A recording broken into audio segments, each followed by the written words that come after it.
Assalamualaikum warahmatullahi wabarakatuh. Selamat bertemu kembali dengan Bu Elvi anak-anak. Pada kesempatan ini kita akan belajar tentang jaringan tumbuhan. Adapun materi pada jaringan tumbuhan ini meliputi jaringan meristem dan jaringan dewasa. Namun pada kali ini kita akan mengulas terlebih dahulu jaringan meristem. Agar kegiatan ini dapat berjalan lancar, persiapkan diri kalian dengan baik. Buku dan alat-alat tulisnya juga dipersiapkan. Seandainya ada yang perlu dicatat nanti.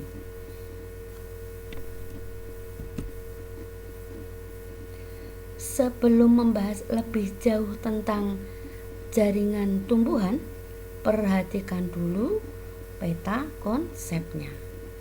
Berdasar kemampuan membelahnya, jaringan tumbuhan dibedakan menjadi dua macam, yaitu jaringan meristem dan jaringan dewasa atau permanen. Berdasar asal terbentuknya, jaringan meristem nanti meliputi meristem primer dan meristem sekunder. Sedangkan berdasar letaknya, jaringan meristem terdiri dari meristem apikal, interkalar, dan lateral. Sedangkan jaringan permanen meliputi 5 macam jaringan, yaitu jaringan epidermis, jaringan parenkim, jaringan penyokong, dan jaringan pengangkut serta jaringan gabus.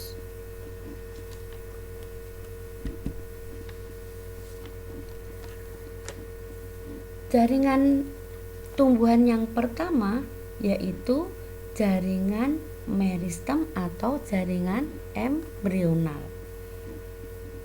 Jaringan meristem atau embrional ini adalah sel-selnya selalu tumbuh membelah. Adapun ciri-ciri dari jaringan meristem ini, bentuk selnya kecil-kecil, dinding selnya tipis, inti selnya besar, dan vakuolnya berukuran kecil. Nah, berdasar asal terbentuknya, jaringan meristem nanti dibedakan menjadi dua macam, yaitu jaringan meristem primer dan jaringan meristem sekunder. Penjelasan lebih lanjut tentang jaringan meristem primer dan jaringan meristem sekunder dapat dicermati pada slide berikutnya.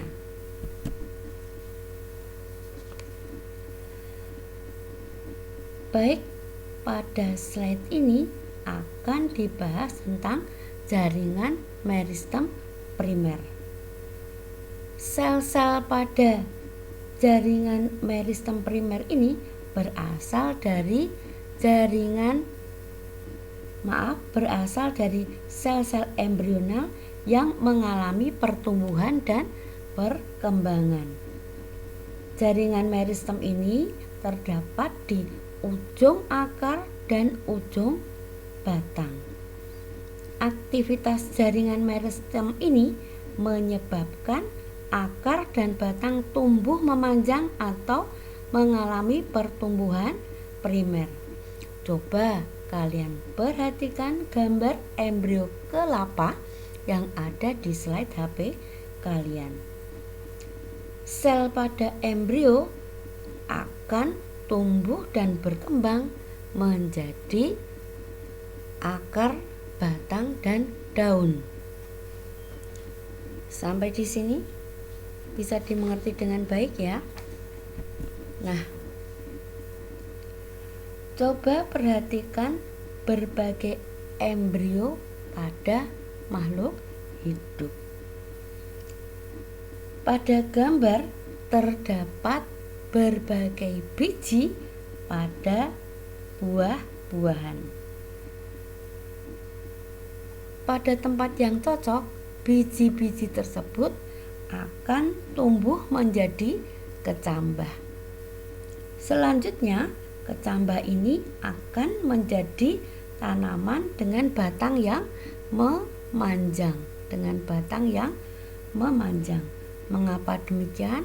Karena di dalam biji, di ujung akar kecambah dan ujung batangnya ini mengandung sel-sel embrional. Berbeda dengan jaringan meristem primer.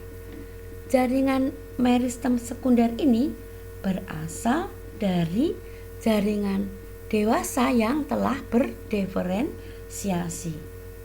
Diferensiasi ini artinya adalah proses tumbuh dan berkembangnya sel ke arah fungsi yang lebih spesifik yang tidak dimiliki oleh sel asalnya, atau dapat dikatakan sel-selnya sudah terspesialisasi menjadi sel yang mempunyai fungsi tertentu atau khusus.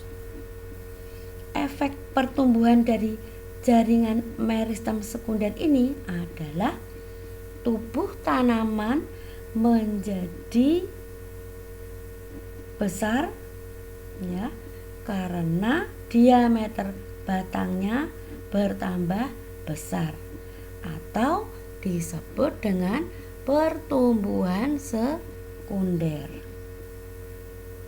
Jaringan meristem sekunder ini bisa kita temui pada kambium dan kambium gabus atau velogen. Baik, satu persatu kita akan bahas tentang kambium dan kambium gabus.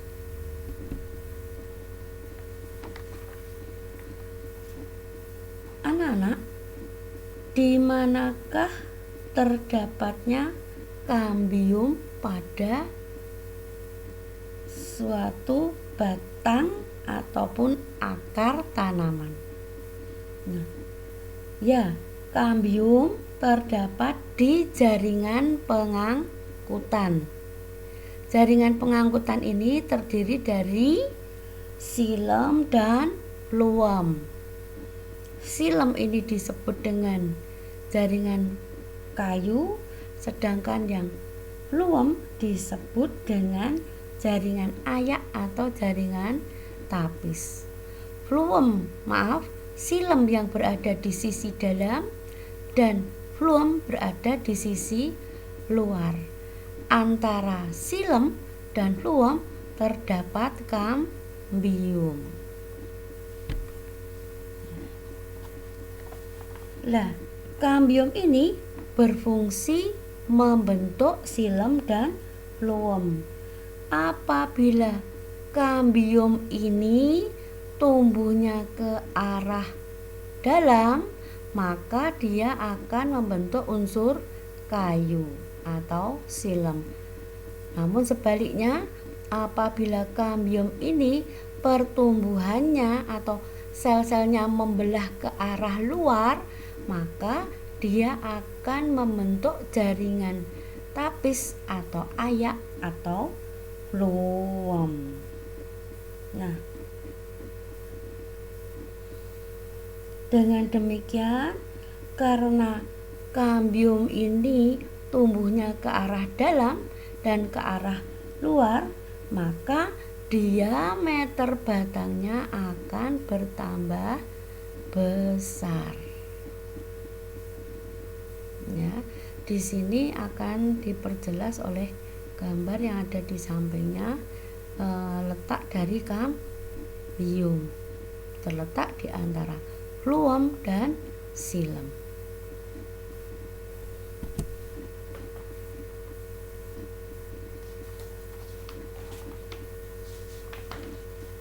Nah, agar lebih paham tentang kambium, kalian dapat membacanya kembali keterangan yang terdapat di slide ini.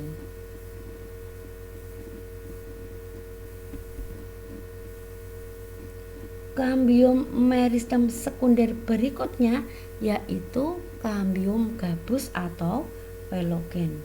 Coba kalian perhatikan gambar A. Gambar A merupakan gambar potongan melintang suatu batang.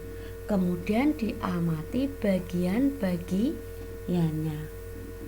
Sekarang kalian coba cari gambar atau cari keterangan kambium gabus. Nah, ini ya kambium gabusnya. Nah, kambium gabus tersebut fungsinya untuk membentuk gabus atau periderma. Nah, periderma ini atau gabus ini adalah jaringan yang kedap air atau jaringan yang sulit dialiri atau dilalui oleh air.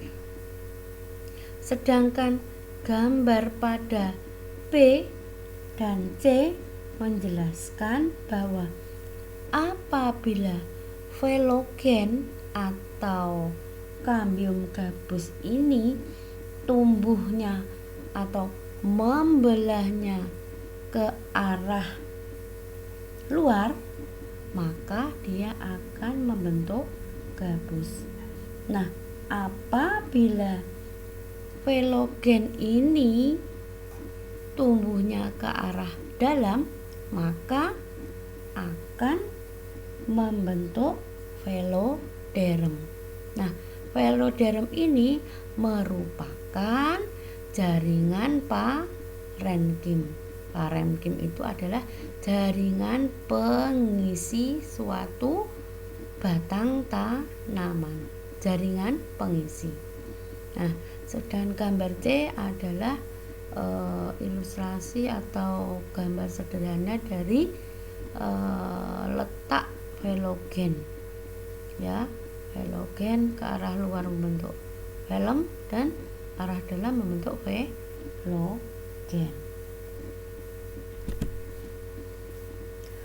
Untuk selanjutnya silahkan kalian baca keterangan ini agar lebih memahami penjelasan dari slide sebelumnya.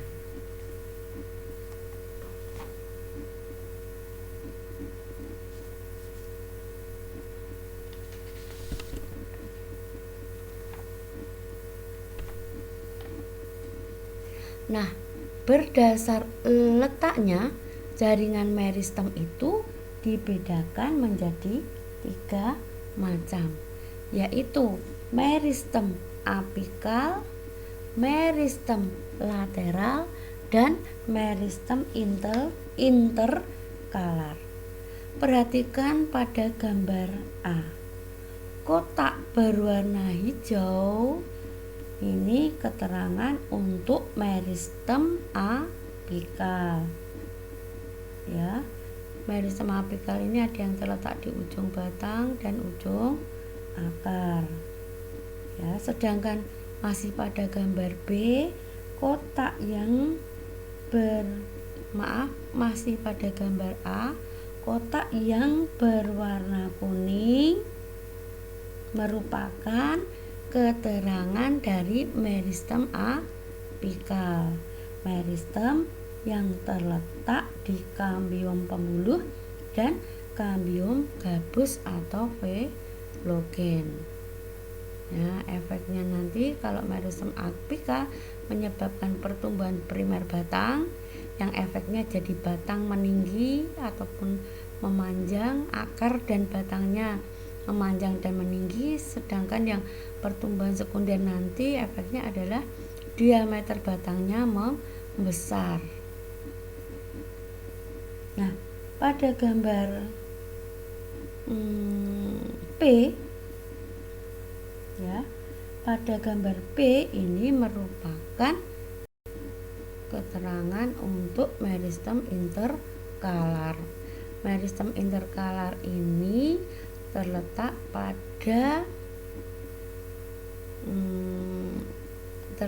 di antara ruas-ruas jaringan dewasa, yaitu di antara buku-bukunya ini.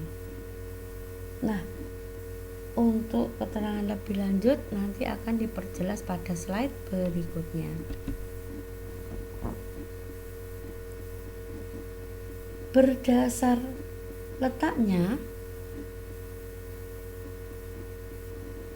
meristem tadi dibedakan menjadi 3 macam, yaitu apikal, lateral, dan interkalar.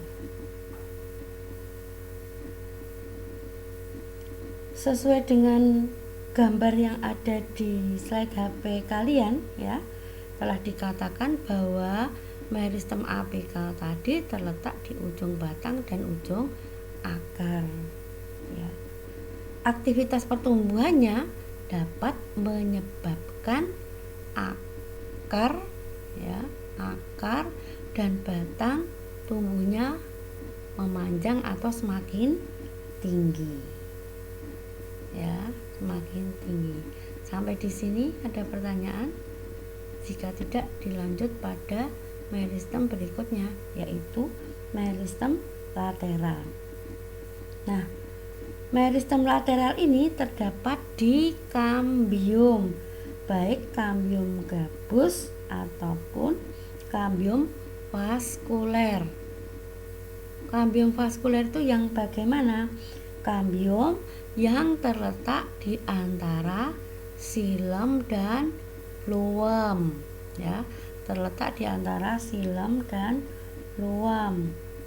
Sedangkan kambium gabus nama lainnya adalah velogen. Efek dari pertumbuhan meristem lateral ini menyebabkan batang diameternya bertambah besar ya, atau pertumbuhannya ke samping. Jelas ya. Nah, kemudian meristem yang ketiga yaitu meristem interkalar. Nah, kalau meristem interkalar ini dapat ditemukan di pangkal ruas batang. Contohnya adalah pangkal ruas tanaman bambu. Pada gambar ini ya, pada gambar ini kita dapat menemukan meristem interkalar di antara internodus. Internodus itu ya ruas-ruasnya ini. Ataupun kalau di sini pada tanaman bambu ini ya, meristem interkalarnya dapat kita temukan di antara pelepah dengan helaian.